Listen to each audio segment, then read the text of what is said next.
I am Tyler Fertel here with LAFC's co-president and chief business officer, Larry Freedman. Larry, thank you very much for joining me here. My pleasure. My pleasure, Tyler. Thanks for having me.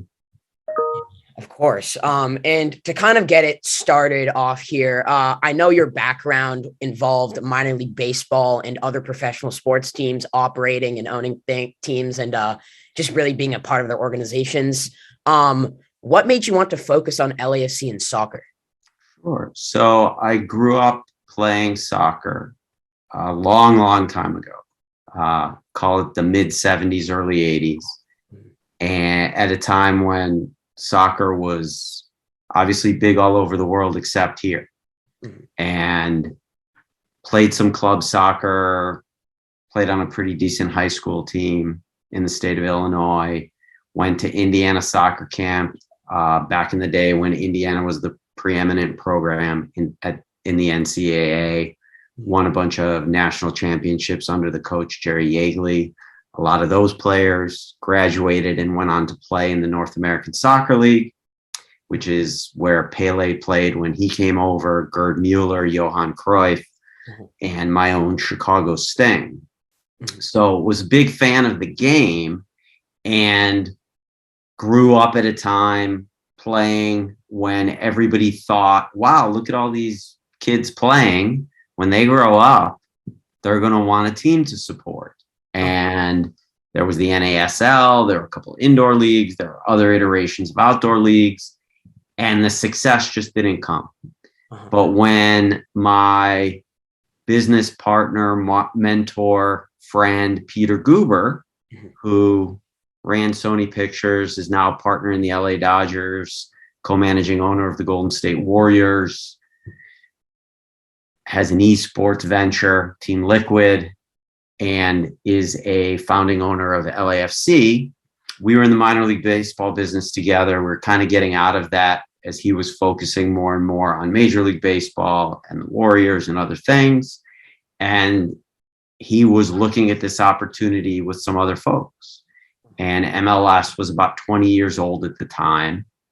And based on studies and research and other work that MLS did by itself and with a third-party consultant, it struck me that it was time. And this was going to be the soccer experiment in the United States and Canada that was either going to be successful for the long haul or not.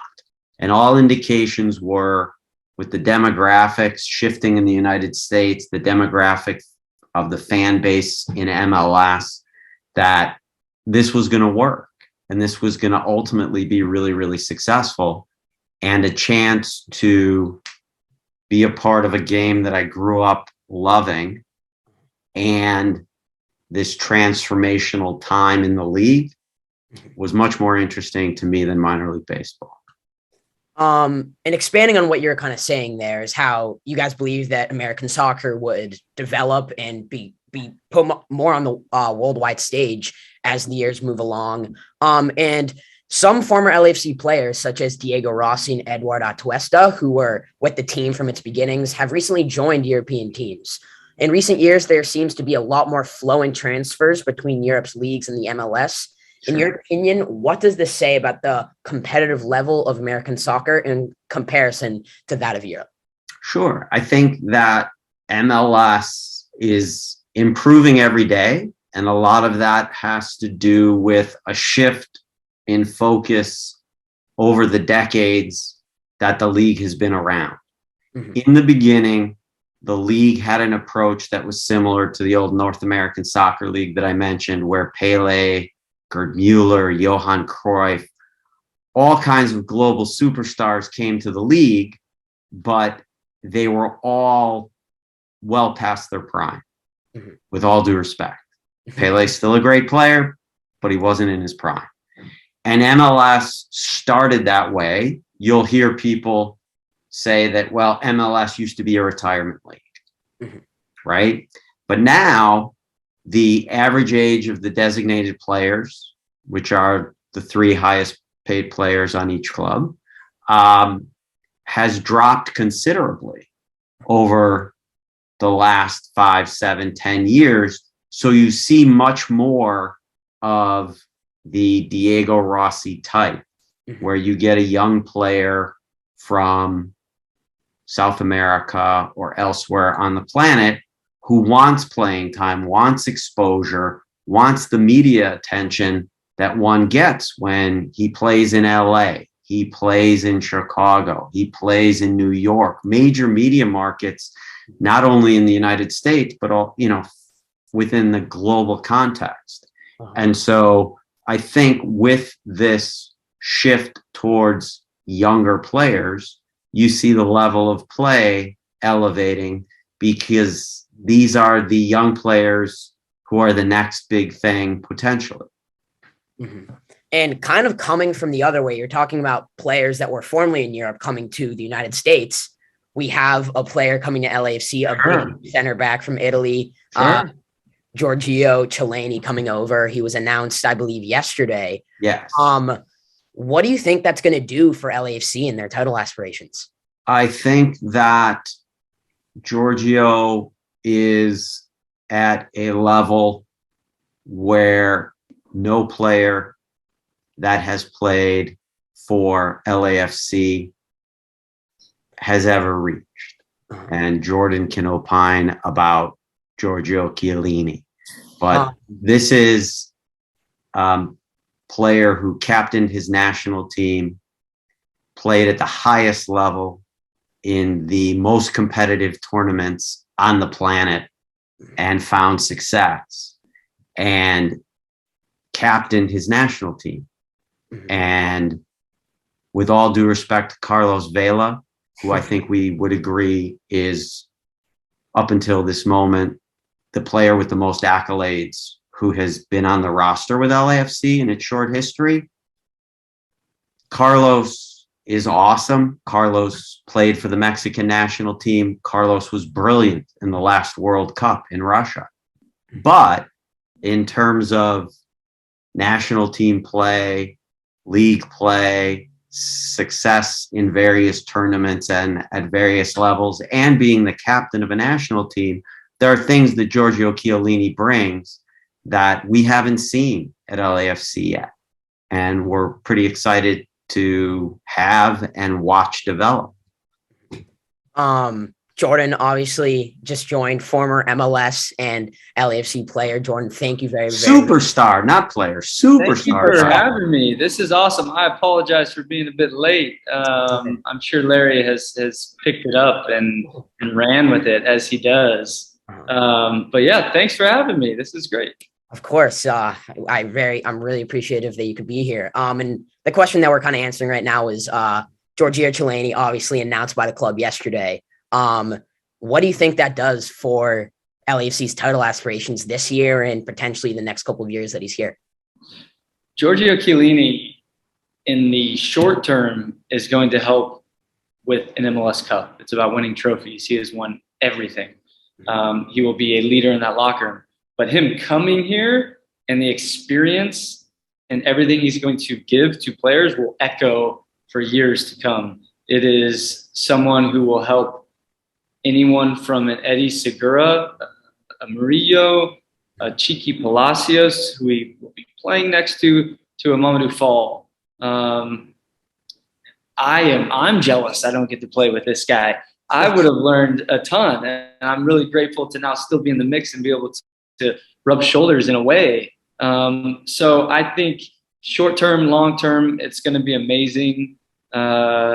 He's coming to win. He's coming to help. He's coming to teach and lead. And I heard Larry talking about it before. He has and is leading teams on the international level, on the club level for years. And he spent all of that time with essentially one club in Juventus. And as LAFC, I'm just so grateful that he chose LAFC. He's going to bring a wealth of knowledge, and on the field, off the field, it's just invaluable.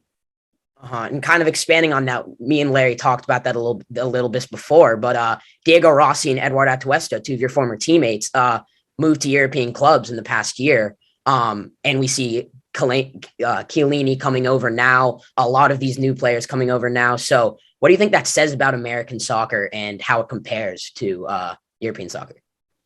Well, as far as Eduardo Atuesta and Diego Rossi, I think that speaks to LAFC and our ambition to develop players and sell them to anywhere and everywhere, and allow players. And I think that's a major thing, to allow players to come and develop under LAFC, our game model, our staff, and then not selfishly hold them, like be able to sell them on. It's also a business model. And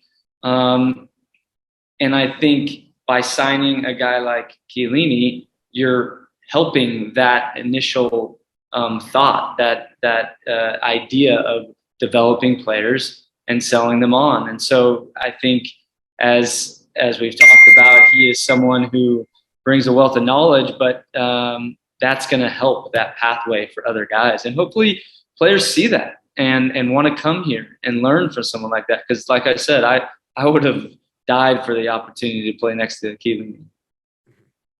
And Larry, kind of moving back to you here, before LAFC's first game was played, as the chief business officer for an expansion team, what were some methods you used to effectively market tickets and build a brand for the team? Signing Carlos Vela, signing Jordan Harvey here, signing some other players that built the core for that initial roster. Yeah. Sure. Well, obviously signing Harvey was the game changer, but we can do a whole separate podcast on that. What we set out to do, and I think part of the reason we found early success, was we didn't try and sell people anything. And I credit our chief brand officer, Rich Orozco, for that.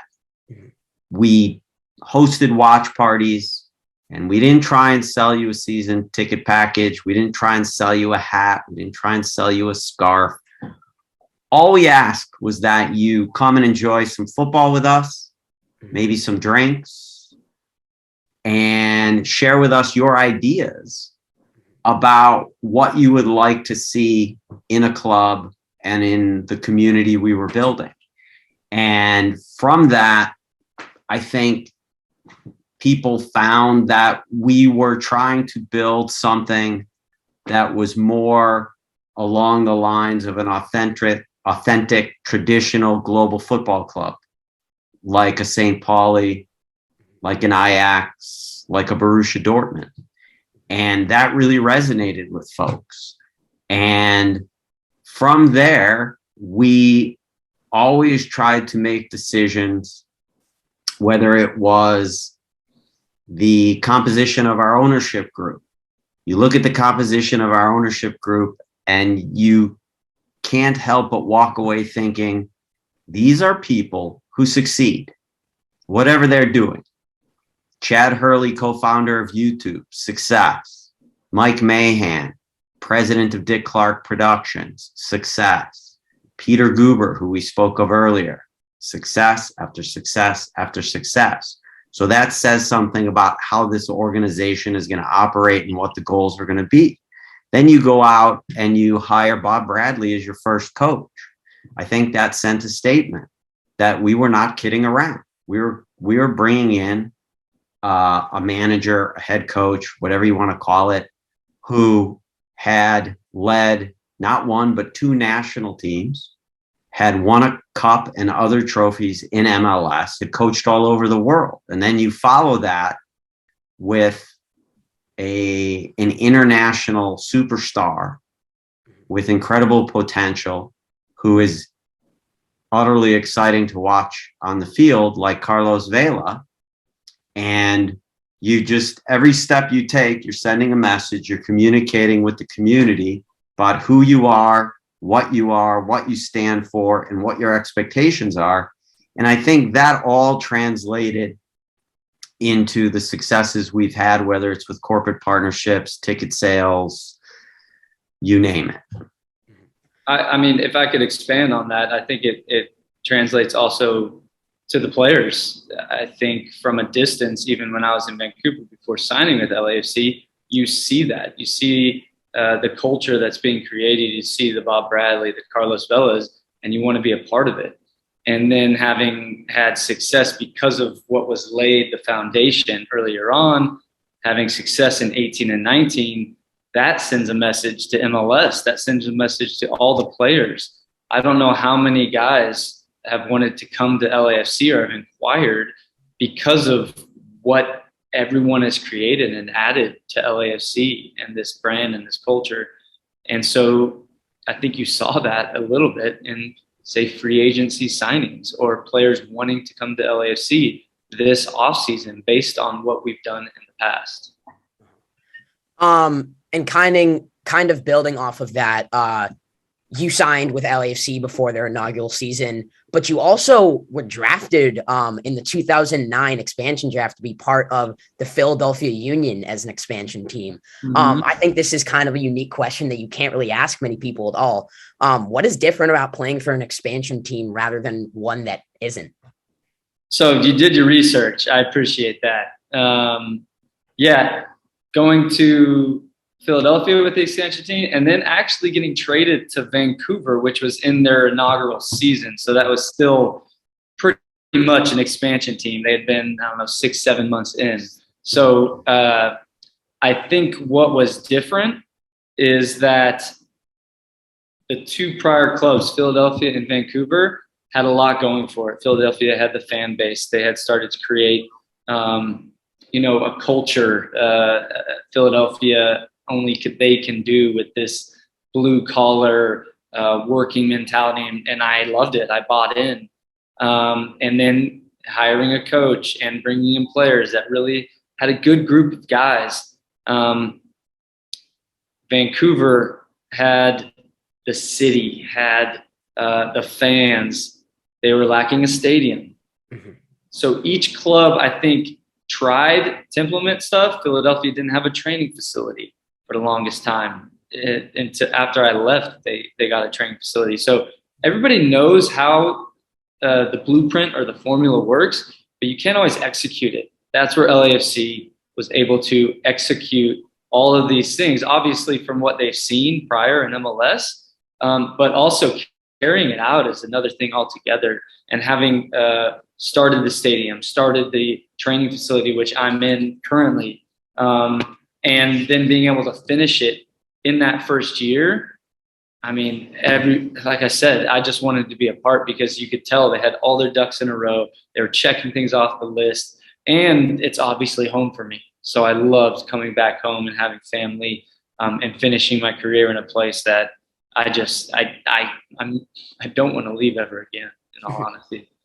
That was one of my questions for you. You just answered it. Was coming back home one of the main reasons why you decided to sign with LAFC?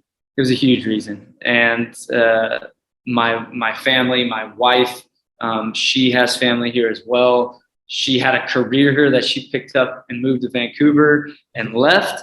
And so that was a major part of it as well. And then the people. I didn't meet Larry at the beginning, but knowing John Thorrington and all the players that were now coming in, I knew Bob a little bit, had conversations with him before I signed. And then it only got better and better with meeting the Larrys, the Riches, and then the whole staff, business side and soccer ops. It only gets better and better. And that's a credit to the people higher up, hiring good people, and then them hiring good people, not just work-wise, but character-wise. I think that's very important. And you talked about with an expansion team, one of the biggest things is the creation of a fan base that will back the team through thick and thin. And you know what? LAFC has the best one in the country with the 3-2-5-2. I kind of have different questions for you guys based on your experiences. Larry, I know the name 3-2-5-2 comes from the amount of seats in the section, but what really was the origin of the 3-2-5-2? Was it something that was planned by the organization, by the leadership, or was it just created by the fans? So you can't script or even try to map out a creation like the 3252. You can only hope and do what you can to foster and enable and cultivate. So we knew that success in MLS was driven by the in-venue experience, and that the driving force of that in-venue experience was supporters. And one of our co-founding owners had been living in Portland and was infatuated the minute he first walked into Providence Park and saw the Timbers Army. And, we had the opportunity to go to Dortmund, Germany, and see the yellow wall at Signal Iduna Park, go to Kansas City, see what they had going. And we were fortunate that as we were going around and hosting watch parties and other events that had nothing to do with players like Jordan actually kicking a ball, we had interest from folks that had connections to the game, that had been passed down generations in their families, or they had found their way to the game in their youth, or whatever the story was, and who, fortunately for us, wanted, actually took on the challenge and wanted to build the best supporter section in MLS and be in the conversation for, not by volume, right? Because the yellow wall in Dortmund, Germany is something like 28,000 people. Whatever that number is, their supporter section is bigger than our stadium. But pound for pound, the folks that were in early on what would ultimately become the 3252 wanted to be in that conversation of where is the best support in global football, and they wanted to be in that conversation. And we were fortunate that they too were all about building a community and putting the club first. It wasn't about a particular group or a particular individual. It was about the club first. And with that mentality and an inclusive mentality, right? The city of LA has a tagline about everybody being welcome here, and we're right there too. And that's why you see all different cultures, all different types of people, shapes, sizes, colors, sexual preference, you name it, in the 3252. And that's part of the beauty. It's just been this melting pot of everything that is Los Angeles. And for you, Jordan, more about the playing side of it. What was it like playing behind the 3252? I mean, as a fan at some of the games, it's hard to focus on the actual game when you hear all these chants going loud. So, what's it like playing with everyone chanting? Yeah, I've been lucky enough to play in front of some good supporters groups. In Philadelphia, it was the Sons of Ben. They had the River End. In Vancouver, it was a lot of different supporters groups, a lot of numbers in those years that I was there. But absolutely, coming to LA and playing in front of 3250 was the highlight of my career. Again, I feel like, and it's no credit to me, it's the people that are creating this environment, this feeling, this passion. The Sons of Ben didn't have big numbers, but they were very boisterous, and I enjoyed playing in front of them. The Vancouver Whitecaps had a lot of different supporter sections, but they never came together. That was the problem there. I think they had very passionate fans, but not all of them could get on the same page to work in unison for one common goal, which is creating this amazing atmosphere and love for the game for a club that they love. Larry listed all these different groups, cultures, sexual preferences that have come together. That is so hard to do. And LAFC has done it from day one. and to bring all these groups together. There are a number of groups, but then to work in unison collectively towards a common goal, which is what we strive to do on the field. We're coming from different backgrounds, coming together to work together to win a game, to create a beautiful game, as we talked about with LAFC. And they do that in the stands. And it gives me chills just thinking about it, talking about it. It's something that I am very appreciative of. You talk about being distracted. There's not a game that went by that I did not, for a moment, obviously not for an extended period of time, but for a moment, just kind of sit in awe of 32-52. It was an amazing experience to be on the field and having that support pushing you on. And it's definitely a huge part of our success. And now for you, Larry, obviously we've talked about all the great parts of operating an LAFC and professional sports teams, but there have to be some tough parts to it as well. I mean, there's a lot of things to do. So what is the most challenging aspect of running a professional soccer team, business wise or otherwise? Look, it's just a challenge, right? Top to bottom. I would love to say it was easy. I would love to say that I have it all figured out and that I just hit the go button every morning and sit back and watch it work. But, and I can't help but weave into the answer. Think about the last couple years, right? And Jordan was on the team. We're heading into 20, coming out of a supporter shield record-setting season. We, have unfinished business because we get eliminated in the Western Conference final and don't get to the cup, and Seattle goes on to win our cup. And we've just vanquished Leon in an incredible Champions League second leg comeback. We're getting ready to play Cruz Azul, and the whole world stops. And so, now I would say that a lot of what we are doing is picking up the pieces and putting it back together. Because even last year when things were back at full capacity, it wasn't unimpeded, right? If you and your dad wanted to come to a match, it was, vaccination proof or proof of a negative COVID test. Put on your mask, Tyler. You're not actively eating or drinking. Put on your mask. And ever-changing regulations from the county, the state, the city. And it was just hard.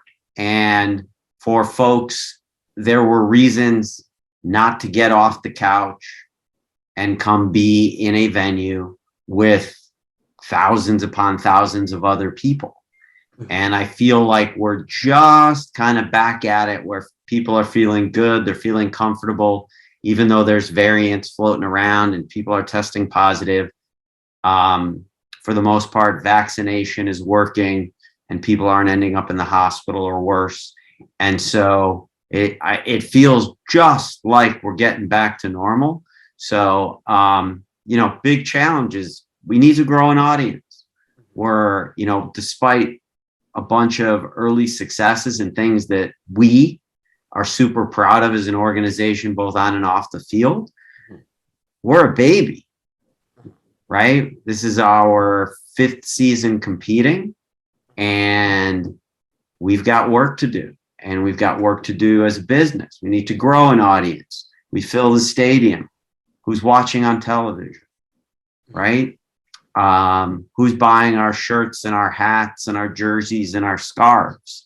We want to be part of the conversation as an internationally known brand and club.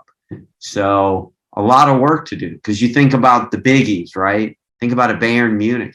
They're over 120 years old. We started in 2014. I don't even know if you were born in 2014. Yeah, you were born. You get the point.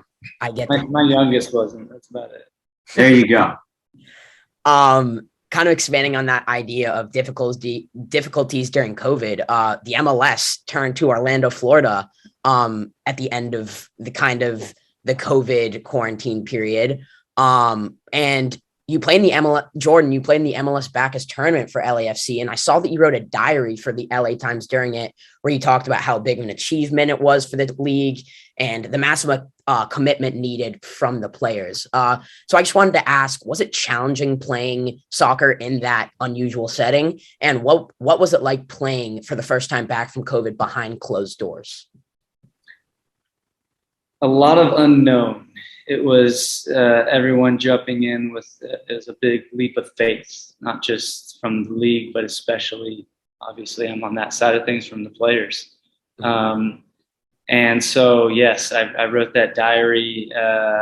It was more on the mental component of leaving my just then newborn, leaving my family and my wife to fend for herself with a newborn and an older daughter. I don't know, must have been 4, I guess then. And then going and being basically in quarantine the entire tournament. We took it a bit more serious given different reasons, but we would get a meal, go up to our room, come back down the next morning for a meal, go back up to our room. And it was like isolation, and go to the training field, train, back to the room. And it was a huge accomplishment to have that tournament. It didn't come with a lot of sacrifice and a lot of hurdles that people had to jump through. And, at the end of the day, I think everybody would chalk it up to a success because it actually finished. But yeah, it didn't come without some real trying moments for everyone involved, for sure. And yeah, I mean, Larry, you've had to deal with COVID. You've had to deal with selling players, buying players, doing all these different things involved with a sports organization. And as a result, you won MLS's Doug Hamilton Executive of the Year Award back in 2019. And we're finalists for the World Football Summit Best Executive Award in 2020. Obviously, these are very, very awesome honors. What did these mean to you? Well, obviously, humbling and a great honor to even be considered for any of these things. But at the end of the day, Jordan hit on it as part of one of his prior answers, right? Which is, we have fortunately done a good job of, it's not just that our ownership is a group of people that you look at and say success. Our players, our coaching staff, we whether it's Bob Bradley or now with Steve, look at Steve's career as a player, and then the path he was on in Germany as a young coach. So it goes down, down, down, down, down, and it's all about the people. Because, and I think Carlos Vela, when he got the MVP award at the end of the 2019, said similar things. Like, you can't win an award like that, no matter how talented you are as an individual, without the supporting cast and the help of, it takes a village. And so I looked at it, especially with the Doug Hamilton, as, just proof that we had done a good job of adding really great people, top to bottom, end to end in this organization. We've had some incredible young people selling tickets, providing customer service to our ticket holders, selling partnerships, our brand and community, which is the way we describe our marketing efforts, has been outstanding. Our community relations, where Jordan spends a good chunk of his time now, more than even when he was a player, outstanding. Our foundation, outstanding. And so really the award was a reflection of all of that rolled up and it's an individual award, but it's not. So an unbelievable honor. Never would have thought in a million years. But and I said it at the time, it's a testament to the community we've built and the people that are a part of that community and the effort they put in every day. Yeah, I mean, expanding on the topic of LAFC's success, the team currently leads the league in points in this season so far. Now adding Chiellini, Jordan, you're part of the technical staff for the team. You get a good look at practices, and all the games and everything. Do you think that this year's roster is complete? No more moves need to be made. And is this the club's best chance to win the MLS Cup so far? I don't think it's complete. I still think there's potential for it to get better, which is amazing to think about. Mm-hmm. And a credit to Will Kuntz, John Thorrington, in creating a roster that has flexibility and can grow as the season goes on. I think that's massive. Mm-hmm. Is it the most is it potentially the best opportunity for us to win an MLS Cup? Well, given that we didn't, I'm going to have to say yes, right? So I think we have the most talent you could possibly have on a roster. I know we had an amazing team in 18, 19, 20, 21. We struggled a bit. But as far as talent on a team, it's unmatched as far as I'm concerned. Now it's about maximizing everyone's potential. I think we have tapped into the potential of this roster, maybe 60, 70%.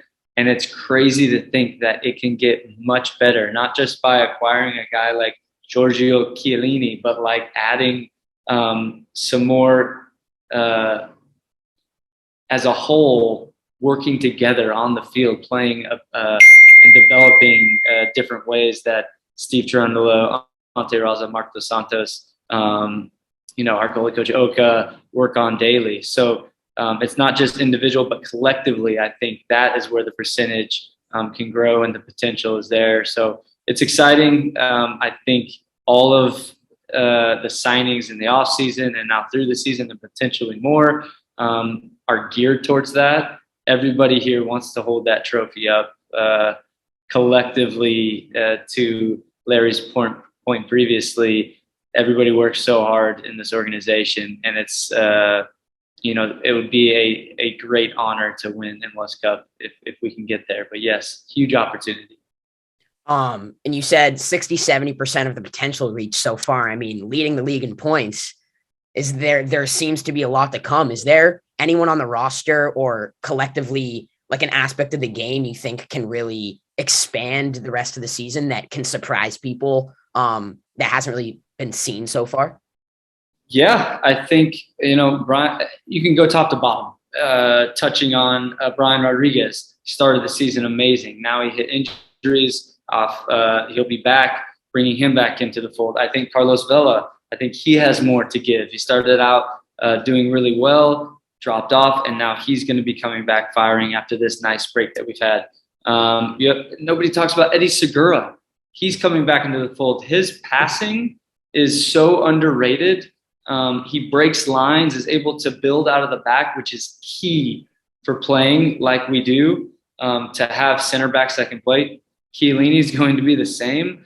He's potentially our first left-footed center back. There's Mohamed Traore, who is in, but he is potentially the first left center back that will maybe have consistent minutes. Passing is amazing. Franco Escobar is a guy that he started out, and this preseason I was very vocal about him being one of my favorite signings, given how many we've had, and he's finally coming back into the fold. So Chiqui Palacios is having the best year he's had with LAFC, and you're not talking about Hollingshead, who scored a number of goals this year. So I'm excited about all of them, and I didn't touch on anyone in the midfield, but I think when you have a healthy group, you have everyone together.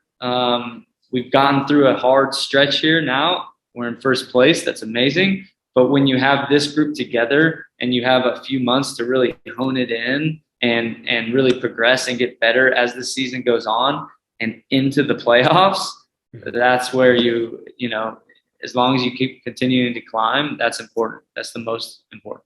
Mm-hmm. And you said adding Eddie Segura back into the mix, having Chiellini there, and then also Murillo, who was an all-star last year. I mean, there's definitely a place to go three in the back, three center backs there, right?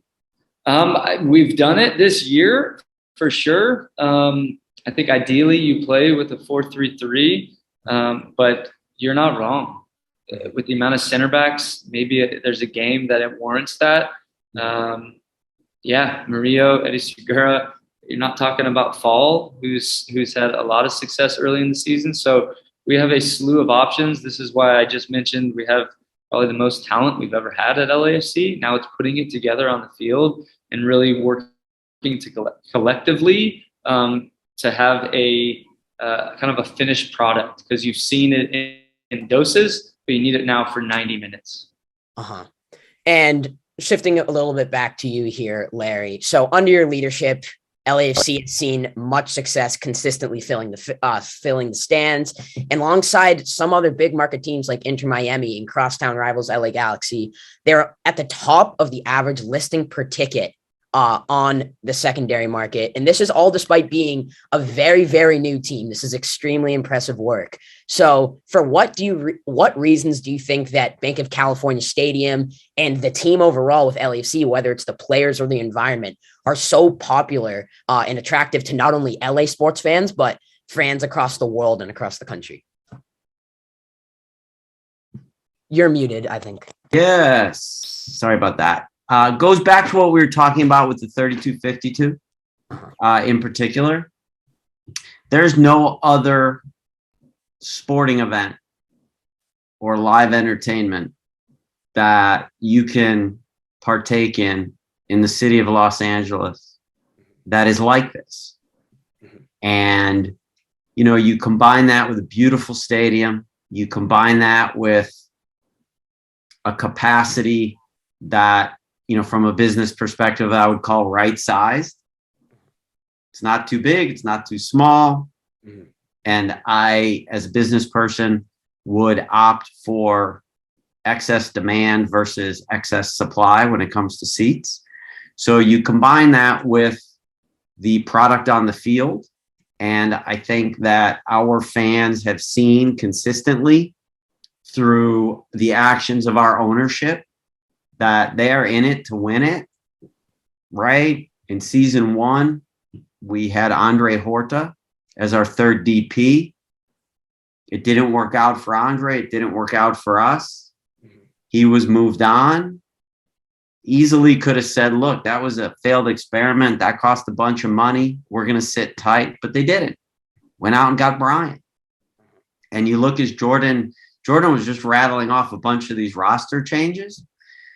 There's been significant change in this offseason leading into 2022, and there's still an open DP slot that you would expect to be filled at some point in the not too distant future. So you put all of those things together, but at the end of the day, it is an experience, and you've been there, that you can't get anywhere else. So one of my side hobbies is finding people who either are not football fans, don't understand it, or even people who say to me, I don't do sports, and bringing them to the bank for an LAFC match. And, you know, in that regard, I am undefeated because there is nobody that I have brought to that building who doesn't say, oh my God, like, I'm in and I want to come back. And that includes people who, you know, don't really know what's going on the field, you know, who are like, I don't know what this offside is. I don't know why the side guy is raising the flag and they're stopping the play. I thought that was a goal, but it's not. But this is awesome. My wife included. There you go. And mine. And as you said, Tyler, there is this, almost irresistible urge to take your eye off the field and just watch the beauty and the chaos and the madness that is the 3252. It is spectacular, absolutely spectacular. So I think that, all of that, trace it back to an obsession with the Timbers Army. All of that together makes for a really compelling live entertainment product. And was that the point of view from the beginning, from the organization, to not only make it a team? I mean, obviously the goal of every MLS team is to win the championship and all of that, but was LAFC as the second team in LA and as a team in the middle of the city, was it to make a team that kind of brought the whole city together and created an experience where, like you said, you don't need to like soccer, but a place that's attractive to anyone?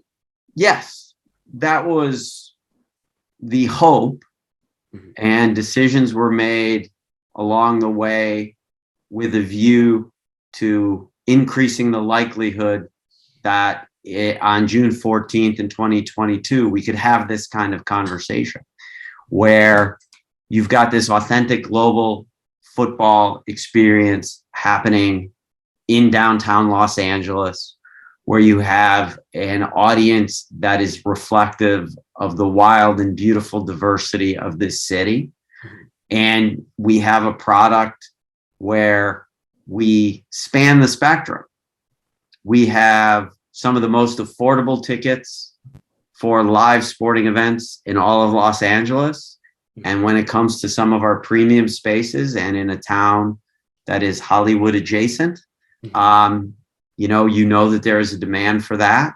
Dr. Jerry Buss figured that out with his floor seats for Laker games. And so we cater from one end of the spectrum to the other. The majority is the affordable family entertainment side of the spectrum. And, this is better than what we had hoped for and dreamed of.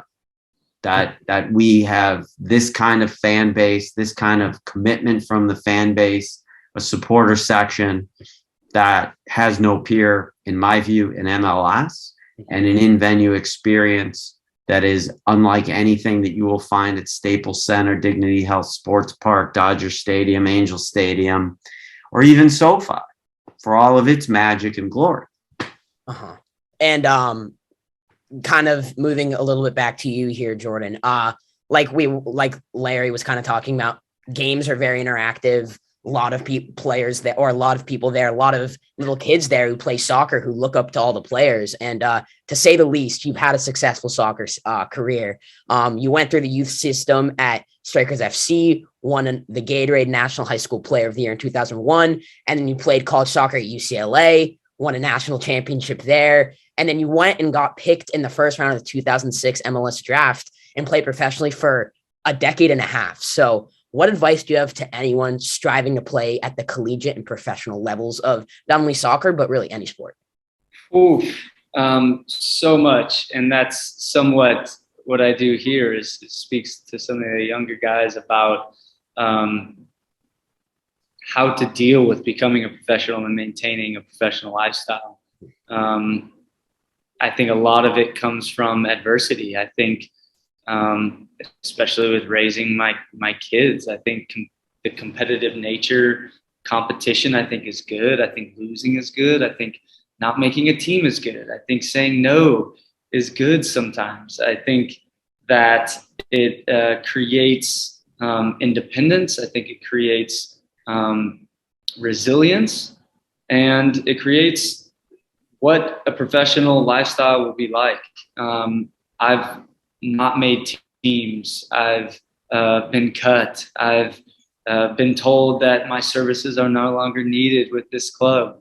Not LAFC in the past. So I think all of those things molded me into the person I am now, and it builds character. It humbles you. It gives you a perspective that I think puts you on track to have empathy and to, in these environments, be vulnerable and talk about it. I think that is what I'm hoping to teach my kids, some of these players, some of these younger guys who maybe have had success very quickly, maybe who have had adversity from the start and need to now build on that. But I think it's very important to have that and to, they always get back up and try again, keep trying. I think that is what I've had to do my whole career, my whole life. I've been fortunate enough to have many opportunities, but I've also not taken opportunities, or I've lost. I've gotten cut, like I said. And it's that stuff that made coming to LAFC, the end of my career, so much. It made me so grateful for this opportunity and this path that I've taken. It's because of that adversity and overcoming things like that. Mm-hmm. And I understand you guys have something at 3, so I'll make this the last question on the list. And you know what? It kind of groups you guys together because you guys run a podcast together called Shooting the Shot that gives listeners an inside look into LAFC and the club's operations. So I want to ask, do you want to detail some of the topics you guys have recently covered and kind of talk about what is the most fun part about doing this podcast? So we've been on hiatus. So the most recent topic has been, we got to get this back together. We have to kind of do a relaunch and get back at it. So I would say we're definitely going to do that before this season is out. And for me, the best part of it was the working with Harvey, because as you know, Tyler, you don't just hop on a Zoom or get on a call and wing it. There's some work, there's some prep, and we kind of had a system where we do some independent work, then we put it all together, we talk about it, kind of map it out, and then just spending the time and having somebody in our crosshairs, whether it was Will Ferrell or Jaime Camille or Steve Nash. It's a blast. It's a blast and a great diversion from, what we kind of do all day, every day. And I'll take full responsibility for the lack of podcasts in this year. In transitioning into the next chapter of my career, it's been difficult to pin me down, I guess you could say, wearing many hats here. And so and I don't know how many times we've talked about it, Larry, really excited to bring it back. I think it'll be a slightly different approach in our brief conversations, but definitely look for it in the future. And again, podcasts are fun, man. It's about sitting here, everyone's relaxed, giving your insight into the experiences that you've had in hopes that it helps somebody on the other end of it. And so I'm really grateful for you to have me on. I'm grateful for Larry for his partnership in all of our podcasts and all of it. But it's definitely important. So you're on the right track. You're an awesome interviewer. You already are a step ahead of me in terms of that. You did more research than we ever. I know. I have a lot to learn from you, which is awesome. And so, just grateful to take the time with you. Yeah, I echo those sentiments, Tyler. Thank you very much. Thanks for having us.